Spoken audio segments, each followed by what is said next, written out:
Oke teman-teman, balik lagi ke channel saya. Kali ini saya mau menggarap lampu kembali teman-teman, tetapi kondisinya sudah saya bongkar dari mesinnya, dari casingnya juga ini ya. Tetapi ini asli lampu Philips 24 watt model spiral keong ya.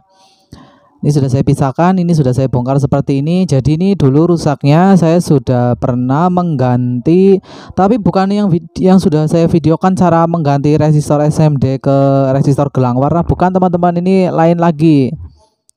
Yang bukan saya publikasikan ini kan model spiral, yang saya videokan plus saya penjelaskan atau sekalian saya jelaskan itu kan model jari teman-teman.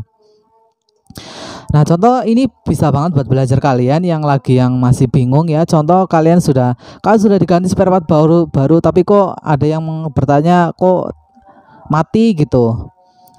Terus ada yang tanya lagi, sudah diganti spare partnya baru tetapi kok malah nyalanya itu kedip-kedip gitu. Terus ada lagi, sudah diganti spare part baru tapi kok tiba-tiba jadi konslet gitu. Nah, kali ini yang saya temukan di video kali ini itu adalah nyalanya yang konslet teman-teman. Jadi kerusakannya padahal spare partnya sudah diganti baru tetapi terjadi konslet teman-teman. Oke, kita akan cek aja. Ini lampunya, ini anti konsletnya nggak kelihatan ya. Nah, agak sebelah sini. Nah, biar lebih kelihatan. Ya kelihatan lah ya, yang penting ini agak. Nah, ini bohlam anti konsletnya dan ini mesinnya akan kita coba. Perhatikan teman-teman. Nah, saya colokkan lagi. Nah, masih nyala juga. Nah, ini apa sebenarnya yang menyebabkan lampu ini menjadi konslet teman-teman?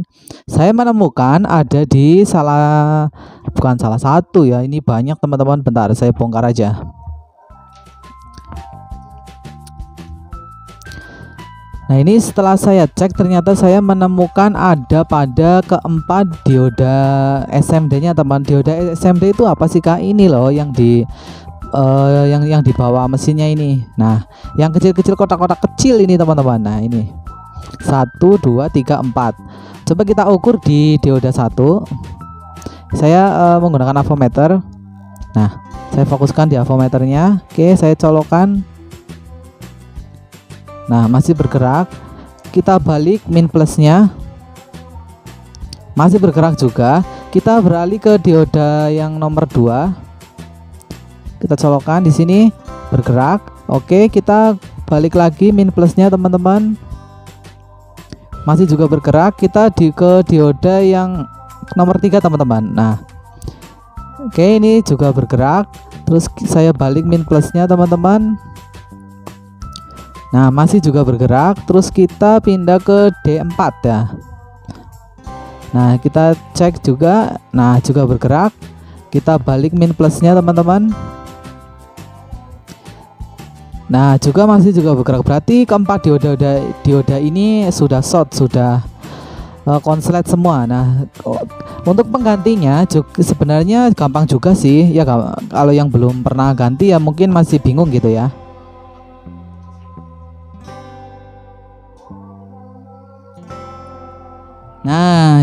Nah, di sini saya sudah sediakan resistor apa? Diodanya teman-teman. Nah, tuh. Bentar. Saya zoom. Ini D1 yang kecil, ini D2, D3 dan D4 ya.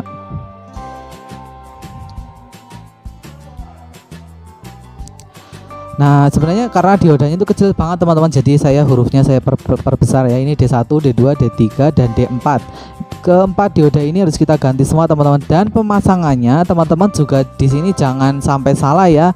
Sebab pemasangan dioda harus benar teman-teman. Jikalau salah, malah nanti bisa konslet lagi teman-teman. Malah lampunya nggak jadi nyala, malah jadi konslet lagi gitu ya. Nah, untuk tanda-tanda plusnya di sini itu sering ditandai di diodanya itu. Bentar, ini agak masih ngeblur ya. Ada garis 3 seperti diarsir gitulah di ujung ininya apa. Nah, ini teman-teman, ini kan kayak diarsir, ini yang plus dan ini yang min ya. Jadi harus seperti itu. Kalau kalian masih bingung, kalian bisa menandainya dengan spidol teman-teman. ya dikasih coretan atau dikasih tanda titik atau centang atau gimana, sepintar-pintarnya kalian gitu ya. Jadi kalau mau mengganti itu jangan sampai salah ya teman-teman, sebab nanti malah bisa berakibat fatal ya, malah nanti jadi konslet lagi gitu. Sebab di sini kan dioda paling rentan gitu ya, jadi kalau salah sedikit malah nanti konslet lagi gitu. Jadi untuk plusnya ini yang seperti di arsir ini loh. Jadi keempat dioda ini kita akan buang semuanya, kita ganti dengan dioda yang sudah kita siapkan di kertas ini ya. Ada D1, D2, D3 dan D4. Dan seperti apa nanti akan kita ganti semuanya teman-teman.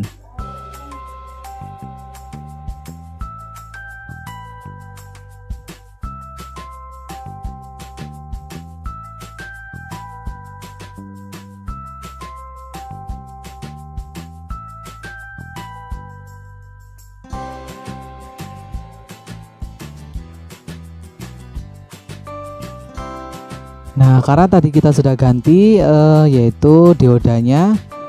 Nah, ini kan dari rusak segi konslet ya teman-teman. Nah, jikalau teman-teman menemukan kan sudah diganti spare part baru tetapi kok nyalanya redup. Nah, ini saya contohkan lagi, ini seperti pada elko nya teman-teman. Elko itu ini teman-teman. Karena ini lampunya 24 watt jadi nilainya itu 5,2 ya kayaknya ini. Ya, sekitar 5 UF ke atas ya, 5,2 mikrofarad ke atas. Ini untuk ukuran 20 wattan gitu. Jikalau redup, tapi ini contoh buat redup. Jikalau redup ya nggak pasti sih, kadang kalau rusaknya redup itu bisa karena milarnya juga atau karena berkedip juga, karena milarnya juga pernah, saya sudah pernah divideokan di video saya itu ada. Jikalau masih mati total, kemungkinan kalian belum juga ngecek ini apa namanya resistor fuse-nya ya, atau mungkin ada dari segi solderan kemungkinan. Nah, ini dulu sudah pernah saya tutorialkan cara mengganti resistor apa namanya SMD dengan gelang warna ya. Ini rusak lagi karena konslet gitu. Ini insya Allah sudah tidak rusak lagi teman-teman. Maka selanjutnya kita akan cek apakah kita sudah berhasil dengan cara kita ganti apa namanya dioda SMD nya ya, yang model tempel dengan saya ambil dari apa itu namanya cabutan teman-teman, karena spare part baru saya belum punya sampai sekarang.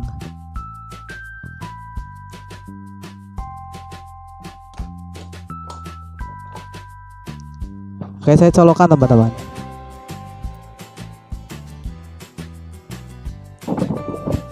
Sudah nyala kan, terang lagi teman-teman. Ini hanya bohlam untuk mengecek saja teman-teman. Untuk lampu aslinya seperti ini ya, model spiral keong teman-teman. Sebenarnya untuk rusak konslet, jikalau kalian di rumah tidak punya alat anti konslet, kalian bisa mengeceknya dengan avometer. Alat ini juga bisa teman-teman, dengan avometer ini kalian juga bisa. Dengan caranya ya hampir mirip sih, tinggal kalian kabel min plusnya ini kalian juga ngecek apa ya namanya dua kabelnya gitu. Kalau sampai jarunya bergerak berarti itu masih konslet teman-teman. Tetapi jikalau kalian tempelkan ke kabelnya itu tidak bergerak, nah berarti itu sudah aman teman-teman. Saya contohkan seperti ini.